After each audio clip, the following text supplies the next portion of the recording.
A low, mechanical hum thrummed beneath every footstep, vibrating through the steel girders of the Global Defense Command in Geneva. Dr. Alina. Reyes pressed her palm against the chilled glass of the observation dome and watched in stunned silence as Earth's atmosphere began to shift. At first, it was almost imperceptible, a subtle dimming of the sun's light, the sky's familiar cerulean giving way to an uneasy gray. But within minutes, that gray deepened into an inky black, as though some invisible hand had painted the heavens in obsidian. Alarms blared in rapid succession. Red lights pulsed along the walls, tracing escape routes that no one had time to follow. Communication officers wrestled with failing consoles, their screens flickering with static and cryptic error codes. Somewhere in the vast chamber, a junior technician muttered, "Satellites are dropping offline power surges everywhere." Alina's heart hammered in her chest. Only days ago, she had presented the final iterations of her team's quantum fold engine simulations. Now, those same equations felt like child's play against the reality unraveling above her. She keyed her headset. "All stations report status." Her voice, calm but urgent, cut through the chaos. "Super heavy railgun batteries. Zero response." Crackled a voice from Tokyo. "Our grid's fried." "Laser array in Iceland just went dark," another reported. "No input, no output, nothing." A jagged line of massive alien dreadnoughts hovered in geostationary orbit, their silhouettes sharper against Earth's darkened curve than any human-made craft. Each ship bristled with weapon arrays that shimmered with an unholy green glow. From their hulls, spines of energy arched outward, probing the atmosphere like metallic tentacles. On the bridge of the flagship Harbinger, Admiral Katai watched monitors as explosive arcs blossomed across the Pacific skies. Bolts of plasma streaked down like malevolent fireworks, striking cities with surgical precision. Data flooded in, millions of civilians dead or trapped beneath collapsing structures. The numbers scrolled endlessly, an avalanche of despair. "Permission." "To open fire, Admiral?" Lieutenant Serova asked, her finger hovering over the launch console. Katai's jaw clenched. "Do it." His command was a whisper, but it rippled through the bridge. Half a dozen human-operated orbital cannons sprang to life their barrels, glowing white-hot as they tracked the nearest dreadnought. Alina watched the global feed as the first human volley soared upward. She exhaled, briefly hopeful. But then, alien shields rippled in response, a translucent dome deflecting the projectiles harmlessly into the void. A moment later, the dreadnought returned fire, tearing through the cannon array with a single concentrated beam. The cannon disintegrated in a flash of superheated metal. "Report," Katai barked, staring at the live feed from Geneva. "What? Are our losses?" Below, Dr. Reyes felt the tremors of each orbital strike. The command center's once familiar hum of conversation had quieted to a tense hush. She turned away from the window, pulling up a schematic of the invaders' energy signatures. "They're using graviton modulation to reinforce their shields," she said, voice tight. "Our standard munitions can't penetrate, at least not without phase conversion modifiers." The word quantum hovered on her lips, her team's research into spacefold drives. Once theoretical, now seemed the only path forward. She tapped into the secure channel linking Geneva to all major command posts. "If we can adapt our research into a prototype weapon, something that uses a quantum phase pulse, it might breach their shields. I need access to the Level 5 labs." A chorus of protests followed. Level 5 labs were reserved for humanity's most guarded secrets. Advanced AI cores, exotic particle experiments, and, yes, Alina's quantum fold work. But Katai's response was decisive. "Granted," came the reply. "We don't have any other options." As engineers scrambled to unlock sealed doors deep beneath the Alps, a new blip appeared on every tracking screen. an object emerging from the shadow of Mars. At first, it was a solitary spark against the void, a lone point of light streaking inward. Then, as it drew closer, the shape of a sleek triangular hull became unmistakable. Every camera in the defense network swiveled to follow its approach. No markings, no transmission. It moved with fluid grace, weaving between alien cruisers as though invisible. Communications channels lit up with frantic queries. Is that ours? Unknown vessel decloaking. Possible friend or foe? On the Harbinger's bridge, Tatai's eyes widened. Identify that ship. Lieutenant Serova scanned the incoming telemetry. Hull configuration doesn't match any known profile, human or otherwise. Mass readings are off the charts. It's engines. They're using a drive signature I've never seen. Seconds later, the vessel decloaked in a flash of sapphire energy between two enemy cruisers. The illuminator pods on its prow glowed bright, momentarily burning through the darkness to reveal an unblemished hull, narrow and curved like the wing of a predatory bird. In the same instant, it released a volley of shimmering projectiles, each one warping through space in a faintly purplish arc, and two of the nearest dreadnoughts shattered from within. Gasps echoed through command centers around the world. On Earth below, terrified civilians witnessed the flash against the night sky and dared to hope. Katai sprang from his command chair. Return fire? No.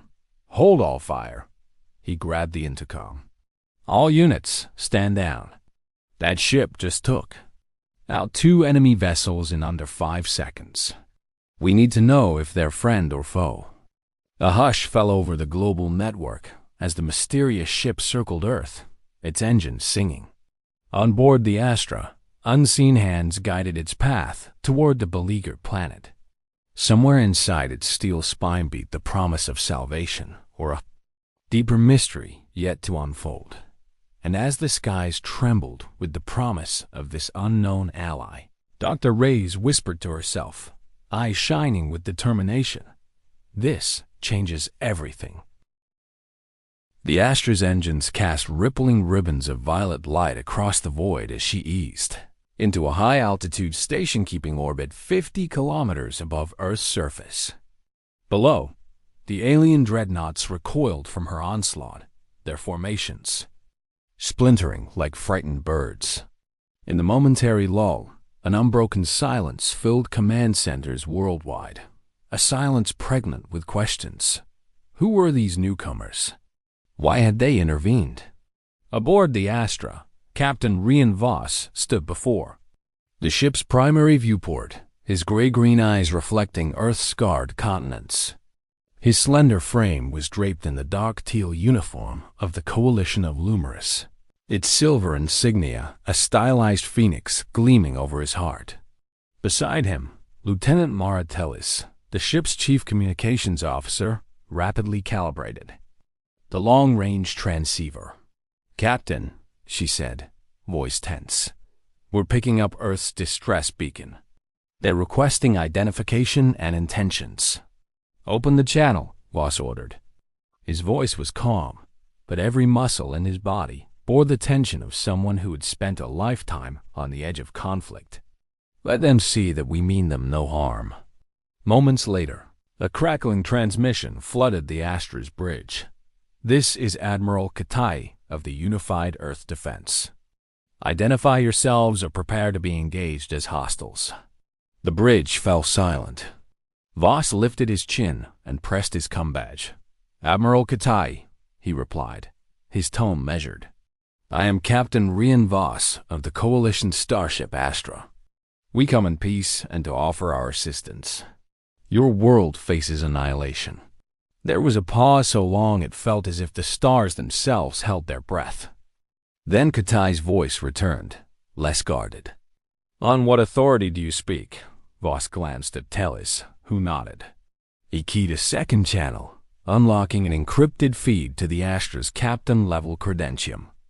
Within seconds, Earth's leaders saw a digital hull emblem flash on their screens, the sigil of the Coalition's High Council.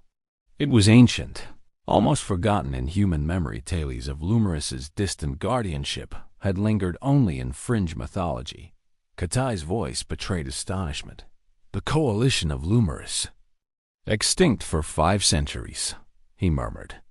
How? Why? Voss held up a slender hand. Our worlds drifted apart after the Great Schism.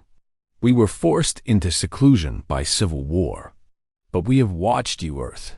We calculated your trajectory, your science, your culture, your potential.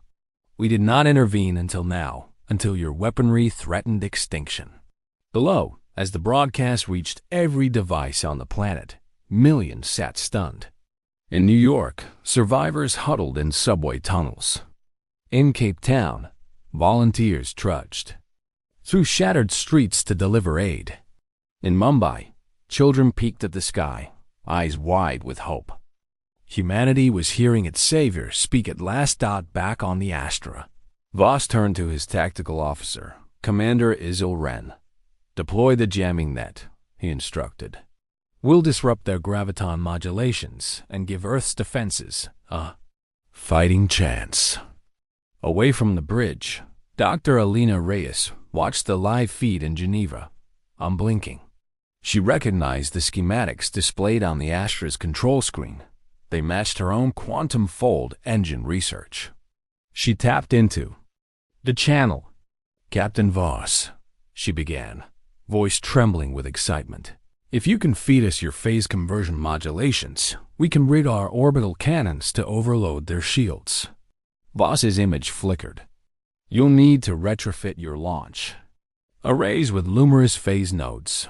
I'll send schematics.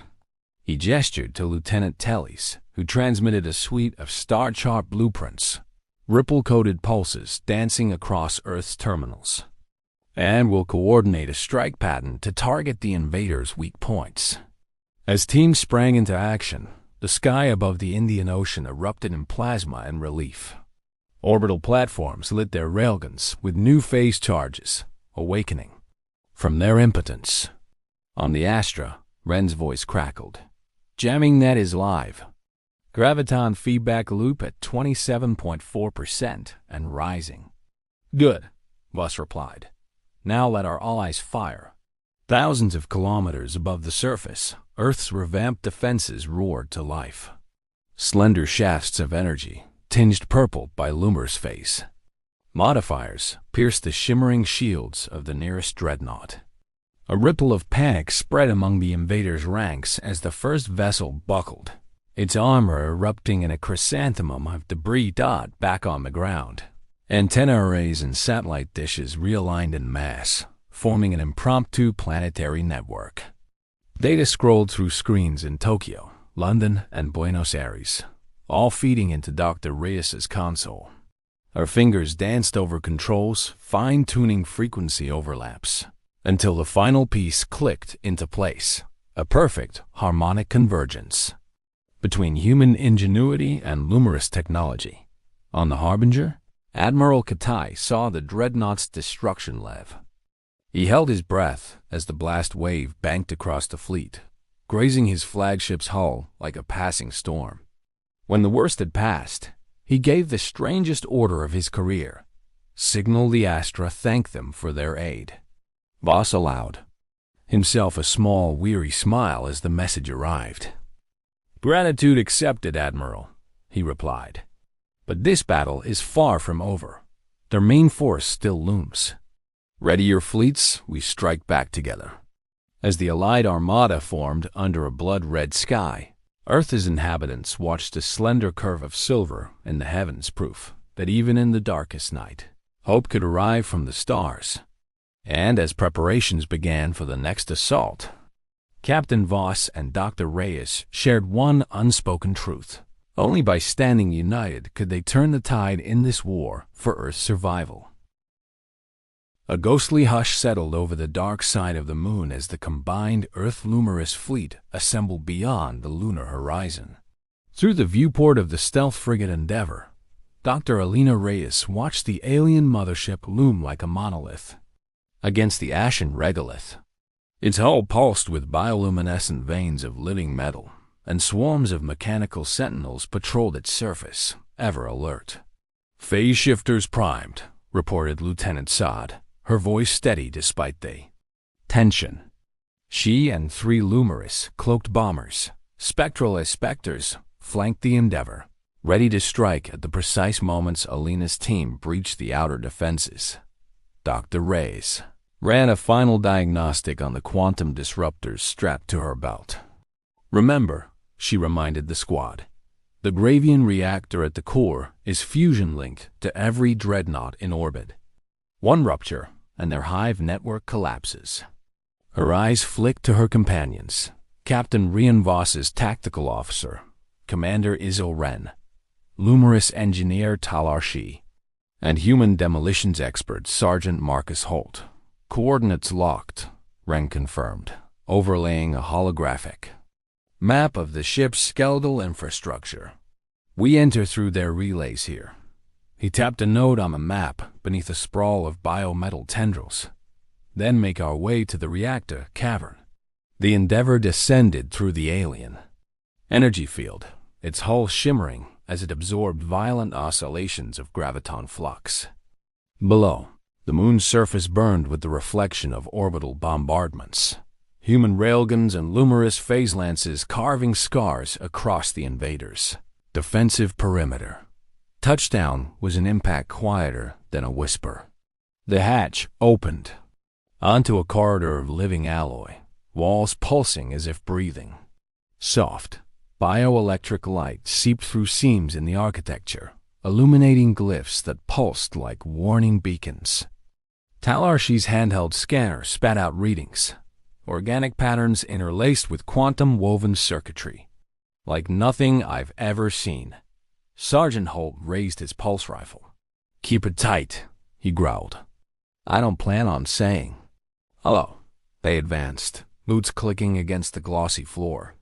Drones, slender, mantis-like automatons, hovered at each turn, their sensor eyes glinting. With deliberate precision, the team deployed phase pulse grenades, spheres of condensed quantum energy that winked the drones out of existence, leaving only static afterimages. After what felt like hours, they reached a vast antechamber where the Gravian reactor's hum reverberated through their chests. The cavern's centerpiece was a crystalline core, suspended in a mesh of energy filaments. Holographic readouts warned of critical overload. "Place the disruptors here," Alina ordered, pointing to 3 pylons matrixed around the core. Talar Shi and Holt set the devices, their wires snaking toward the reactor's base. "Quantum bonds will snap on my mark," Alina continued, voice calm against the reactor's roar. A sudden klaxon pierced the chamber as defense turrets surfaced from the floor. Red beams scythed through the air. "They've detected us," Ren shouted. "You'll have seconds, Doctor." He and Holt opened fire, buying Talar and Alina precious steps. Alina sprinted to the final pylon, her hand brushing the reactor's energy field. Lightning white arcs danced across her suit's visor. "Now," she cried, slamming her palm to the activation pad. A shock wave of violet light rippled outward, shattering the crystalline core in a cascade of imploding graviton particles. Across the lunar sky, the combined fleet witnessed the Astra's tactical display flicker, invader network offline. In orbit, dreadnoughts began to spin uncontrollably, their gravitic anchoring lost. One by one, they tumbled away from there. Formations, fiery carcasses streaking toward the lunar surface. On the moon, corridors collapsed as the reactor's death throes shook the mothership. Ren grabbed Alina's arm. "Move, now!" They raced back through shaking halls, explosions erupting behind them as the disruptors detonated. They emerged onto the crater's rim just as the Endeavor lifted, cloaked bombers swarming back to escort them. Below, the broken silhouette of the mothership groaned, its life support failing. The turning tide had swept in with a thunderous clarity. The invaders were beaten. But as the fleet regrouped, Captain Voss's voice crackled over every channel. This victory is ours, but the war may yet rage among the stars. Prepare for the final push. And below the battered moon, Earth's defenders dared to believe salvation was finally within reach. The first rays of sunlight spilled over the horizon, brushing the battered surface of Earth with a soft golden glow. After weeks cloaked in shadow and fire, the world was waking scarred, weary, but alive. From the ruins of shattered cities to makeshift refugee camps, humanity emerged, blinking into the dawn of a new era. Above the planet, the Astra drifted silently in low Earth orbit, its sleek hull reflecting the sun's light like a beacon of hope. Inside, Captain Rian Voss stood before a panoramic viewport, his gaze fixed on the blue-green orb spinning beneath him. The battle had been won, but the true work was only beginning. A holographic display flickered to life beside him, showing images from Earth, relief efforts in bustling streets, reconstruction crews restoring power grids, children laughing amid the ruins. "We saved their world," Voss said quietly. "Now we must save their future." The luminous ambassadors that humanity had not even dreamed existed, were preparing to step down to Earth for the first time in centuries. Their arrival was broadcast live across every continent, a symbol of unity and shared purpose. On the ground, Dr. Alina Reyes stood alongside representatives from Earth's newly formed Global Coalition and the Lumerous delegation at the opening ceremony of the Unity Research Complex, a sprawling facility dedicated to quantum-fold research and peaceful technological exchange. As she addressed the crowd, her voice rang with conviction. "We faced extinction together. Our survival proves that unity transcends species, culture, and history. With the coalition of Lumerous as our allies, we will unlock new frontiers, build new worlds, and safeguard not only Earth, but all who call the stars home." The applause that followed was thunderous, a sound of hope reverberating through shattered hearts. Back in orbit, Captain Voss and Admiral Katai, now partners in a fledgling interstellar alliance, stood side by side on the bridge of the Astra. Katai's stern demeanor softened, the weight of command lifted by the promise of shared strength. "This is more than a truce," Katai said. "It is a covenant. Earth is no longer alone." Voss nodded. "Together, we will stand against the darkness lurking in the void." Far below, the skies cleared and Earth cities began to heal. Satellites blinked back to life, and for the first time in generations, humanity looked upward, not in fear, but with wonder. The unknown ship that had decloaked in Earth's darkest hour had become a symbol of hope, alliance, and resilience. And as new stars lit the night sky, a new chapter for humanity and its allies among the stars was just beginning.